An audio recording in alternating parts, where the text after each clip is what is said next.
And Piet is the founder of ReCM. You know him as a master of value investing. I know him as the guy who convinced me on a beach in Perth in 2001 to stay in South Africa. So, in a way, this is all due to Piet. Let's welcome Piet Viljoen. This BizNews production is brought to you by Brenthurst Wealth. A Mauritian trust offers a powerful solution for global estate planning. Invest better with Brenthurst. Thanks, Alec. Thank you for that kind introduction, and good morning to all of you. So, I want to start out my talk by telling you a little story about a dinner I had a couple of years ago. And one of the guests at the table leaned over to me, asked me what I do for a living, and I said, well, I manage money. So the guy leaned in and whispered like he was about to exchange nuclear launch codes with me. What's going to happen to the market next year? I said, sorry, I have absolutely no idea. Can't tell you. So the guy stared at me, looking confused, saying, so what do you exactly do all day long? And that question perfectly captures the modern myth of investing, that success comes from prediction and activity. It doesn't. It comes from applying judgment about people, incentives, risk, and time. And for that, history is a far better guide than any prognostication. In this talk, I'm going to let you in on my secret investment edge. It's by far the best investment tool the market has ever seen. It provides a compelling investment paradigm. It's a veritable dummy's guide to investing and to navigating turbulent markets. Yet, almost nobody uses it. Here it is, this book. It's called The Lessons of History by Will and Ariel Durant, the historian couple. It's 100 pages long. I read this book at least once a year, and every time I read it, I find new lessons and new insights, each and every time. So today I'm going to share with you some of the lessons contained in this book and how I apply them in managing the fund, which I've nicknamed the Cockroach or the Merchant West Investments Worldwide Flexible Fund. Lesson number 1. In a volatile market, human nature is the constant. British historian and academic Dermot McCulloch once said, history is a defense. The person who is taken over by lies is no longer sane. The job of an historian is to defend the human race against insanity. Charles Mackay, in his wonderful book written in 1849, Extraordinary Popular Delusions and the Madness of Crowds, said that men think in herds, they go mad in herds, while they only recover their senses one by one. The market is a herd of, well, as he called it then in 1849, gender classification wasn't that important then, he called it men, but let's call it people. The market is a herd of people. History is an inoculation against the madness of herds. Companies change, regulations change, markets change, institutions change, prices change. But pride, fear, greed, envy, hope, rationalizations, and self-deceptions are permanent. The most important lesson of history is brutally simple. Human nature does not change. John Wayne, professor of poetry at Oxford University, wrote, the world would be a very pleasant and happy place if human beings were, well, not perfect, there's no need for that, but reasonably decent. Anything short of the total unmitigated swine we actually are. Individually, and I'm still quoting here, individually we may be fairly all right, but collectively as a species, we are contemptible in our greed, cruelty, and self-deception.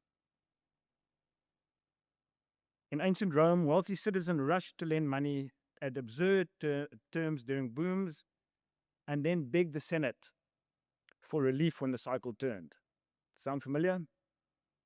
In 1720, it was a South Sea bubble. In 1840s, railways.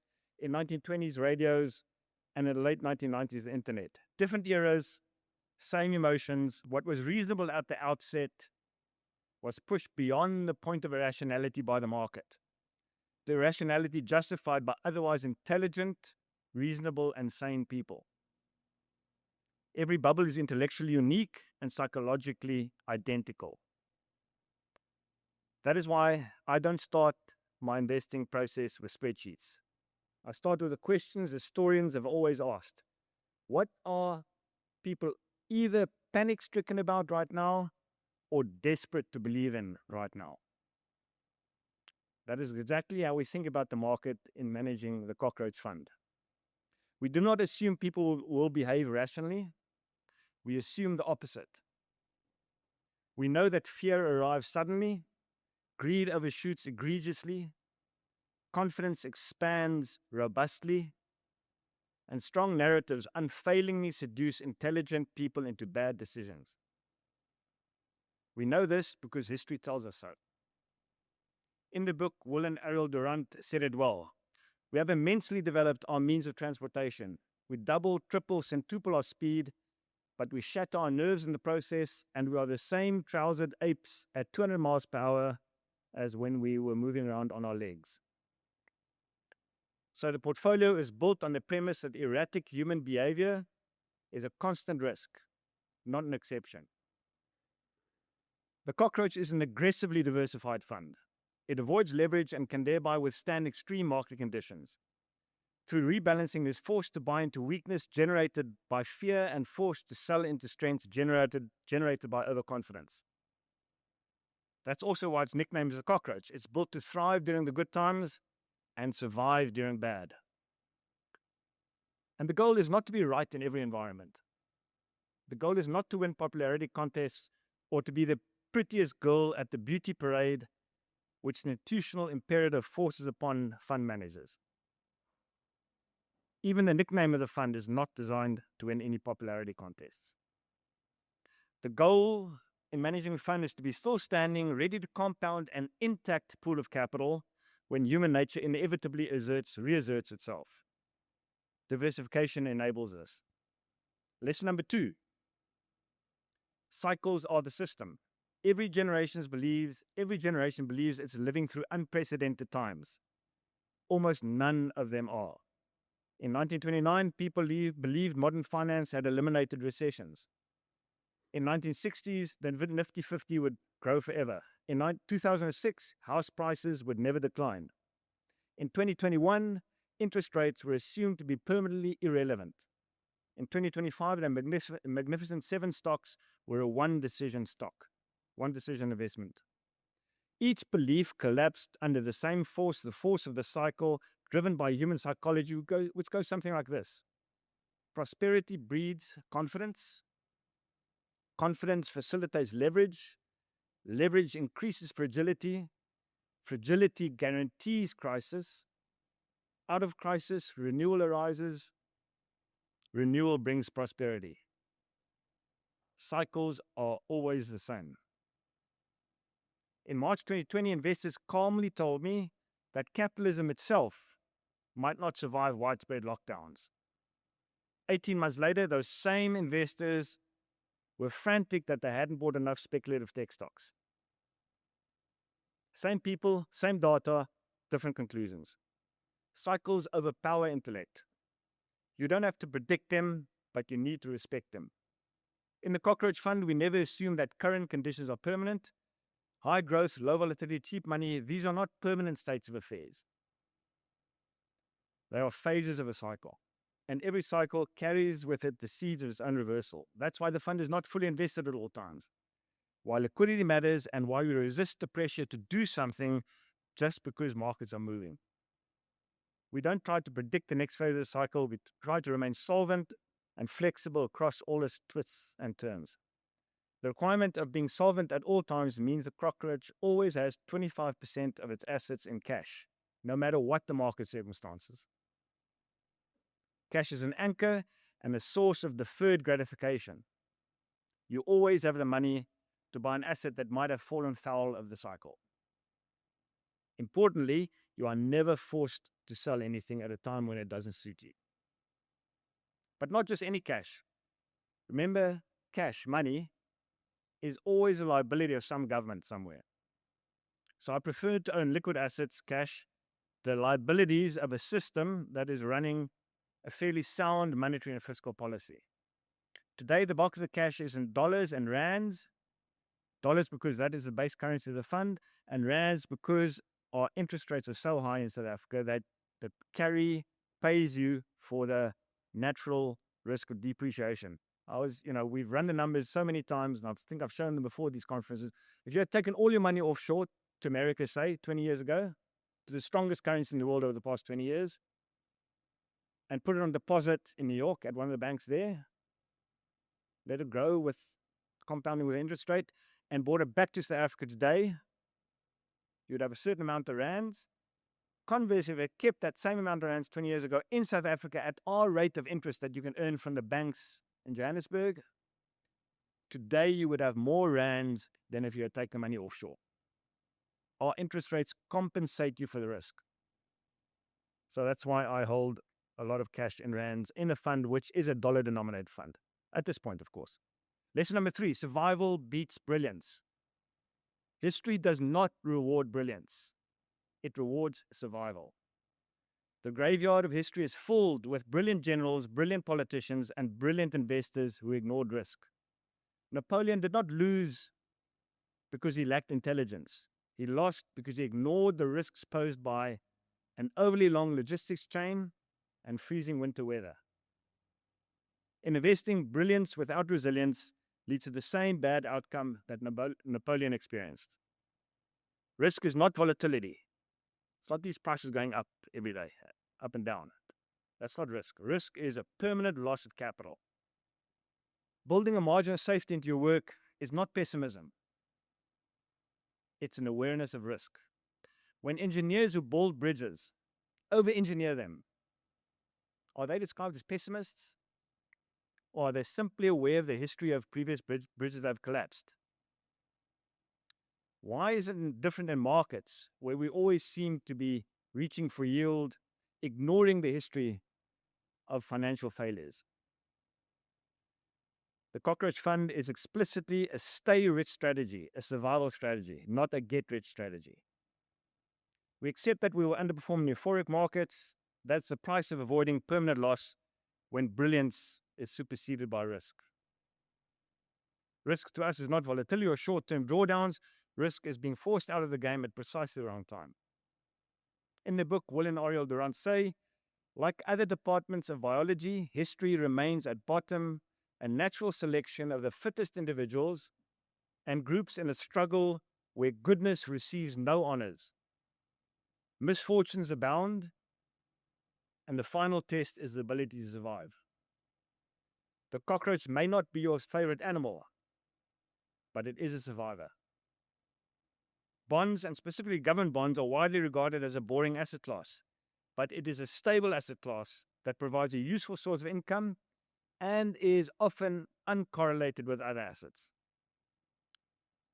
Because governments issue them, the risk of default is low, not zero, but low.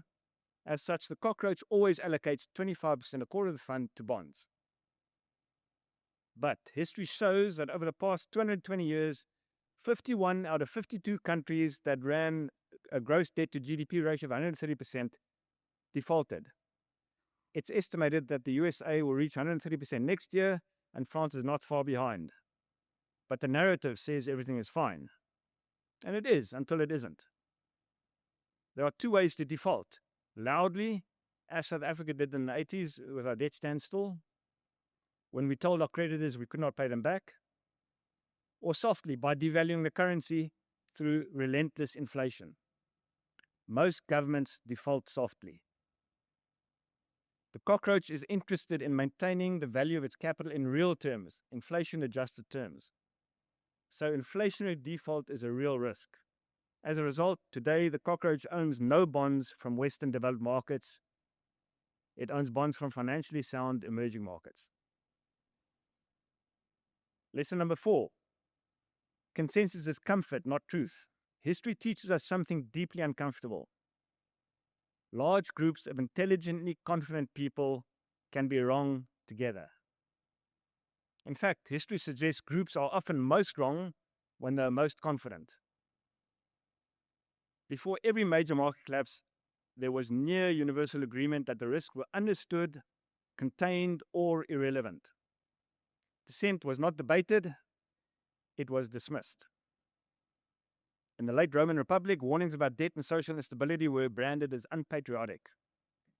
In the years before 2008, anyone questioning excessive leverage or housing prices were told they didn't understand modern finance.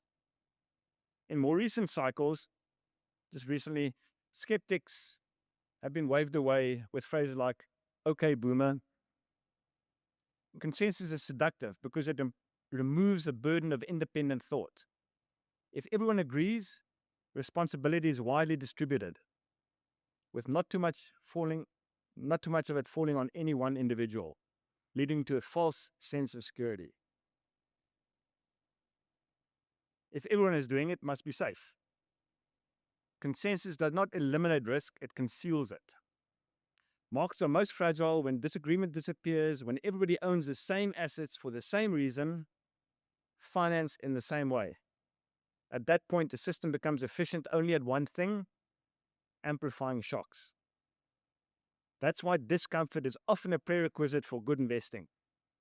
It's a truism to say that if you don't own at least one asset in your portfolio that makes you uncomfortable, you are not properly diversified. True opportunity rarely announces itself with confidence and applause. It usually arrives quietly, wrapped in neglect, uncertainty, and a poor reputation. Consensus feels safe, truth rarely does. This principle is central to how I run the Cockroach Fund. I'm not trying to own everything that everybody else owns. I'm not trying to look clever in bull markets. I'm deliberately willing to look wrong, early, or out of touch. When consensus pushes capital into crowded trades, I instead focus on balance sheets, liquidity, protection, and optionality. I look for wide open spaces. When markets agree that certain risks no longer matter, we assume those are precisely the risks that will matter in future. The cockroach is designed to survive the moment when consensus breaks, because history tells us it always does. And those risks that didn't used to matter are promoted to the front and center of everyone's thinking. The cockroach's allocation to equity is always 25%, another quarter of the fund, and always different to that of the crowded trade or the market.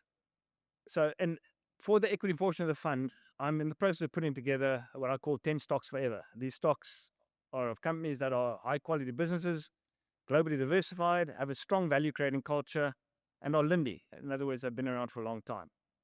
Once I put this together, which will probably take me about 5 years, I intend not touching them again. More inactivity, lower frictional costs, less chance of making a mistake. At present, I've also added exposure to undervalued small and mid-cap South African stocks via the Merchant West Investments Value Fund. This is not a permanent position. It will only be in place while the extraordinary undervaluation of these stocks exist. Lesson number 5. Power shapes narratives. Narratives do not spread because they're true. They spread because they are useful. History shows that narratives are rarely neutral. They are shaped, consciously or not, by the incumbents with the most to lose. These incumbents are those with the most power, leverage, and influence.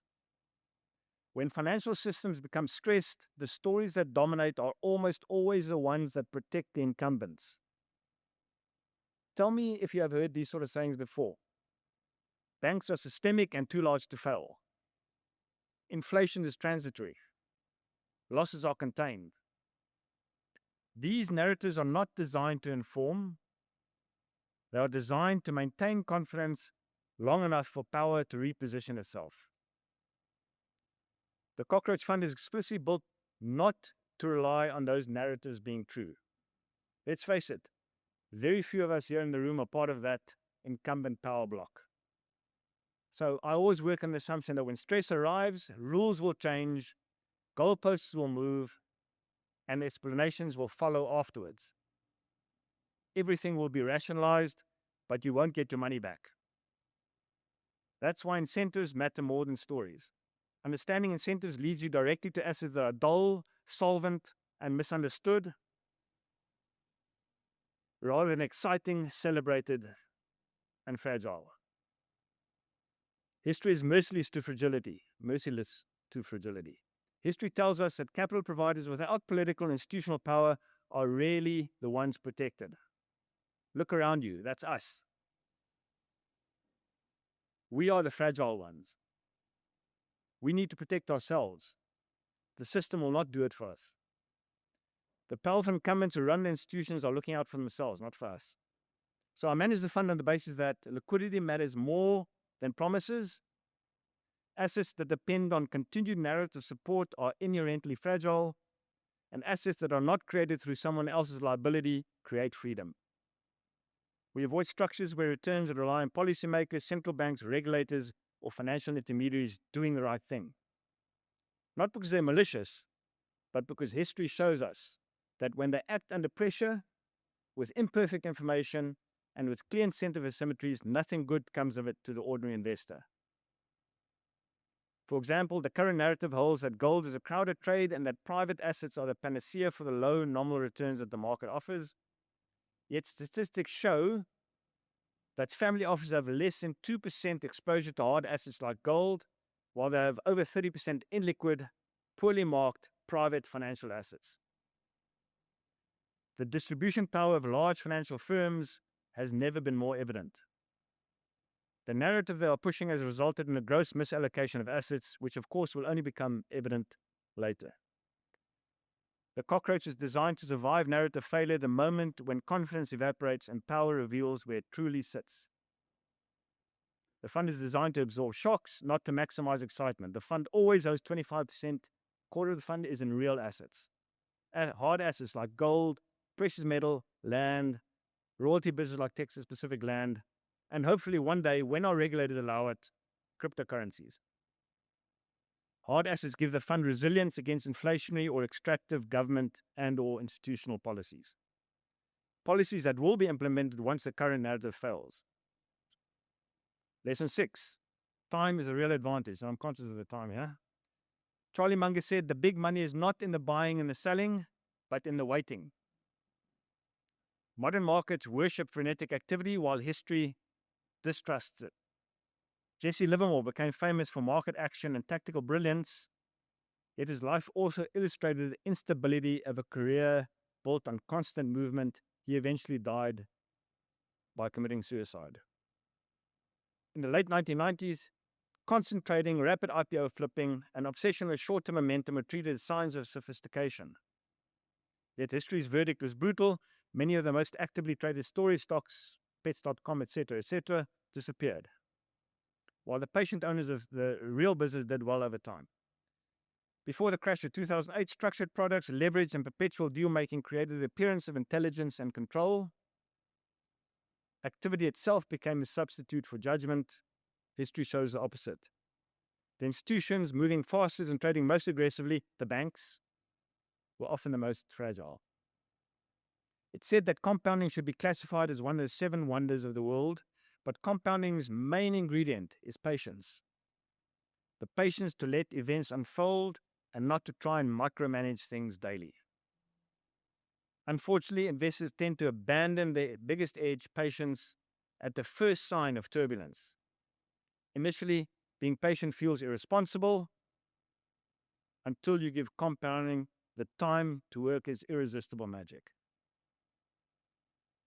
In managing cockroach, I try not to chase the daily dopamine reward, which the market can bestow upon short-term traders. Frequent activity raises frictional costs, taxes, spreads, commissions, mistakes, and emotional exhaustion. Modern markets frame this as engagement. History frames it as leakage. The more people trade, the more the system transfers wealth from the impatient to the patient. So I don't measure success in months or quarters. I measure it in survivability, consistent purchasing power, and optionality through cycles. By remaining patient, liquid, and humble about what I don't know, which is a lot, I allow time to do the heavy lifting. Compounding is not dramatic, but history suggests it's something you can rely on. Investing is an infinite game, and a game without a final whistle. There is no end. There's just a never-ending iteration of shocks and surprises, ups and downs, and the winner is the one who survives, not the one who has won investment awards for performance of the past 1, 3, or 5 years. That says nothing about their ability to survive. At best, it points to an investor who has had a run where the investment process and philosophy has been in temporary sync with the market. At worst, it reflects a lucky guess, neither of which is guaranteed to keep you in the game over the long term. The cockroach is a survivor, which allows it to compound over long periods. It survives because it's diversified and within 4 major asset classes: 25% cash, 25% bonds, 25% equities, and 25% in real or hard assets, each of which responds to different economic environments. Effectively, investing is applied history, not forecast. So my investment philosophy is not clever. It's based on a study of history, 100 pages. I believe that forecasting gives rise to false certainty, while history provides us with understanding through certain doubt. History shows us humans do not change, cycles repeat, power drives narratives, survival matters more than brilliance, time rewards patience. Human history is a brief point in time, and its first lesson is modesty. If you understand history, you do not need to predict the future. You only need to avoid repeating the most expensive mistakes. Thank you. This BizNews production is brought to you by Brenthurst Wealth. The wealthy aren't leaving South Africa, but their trusts are moving offshore. Invest better with Brenthurst.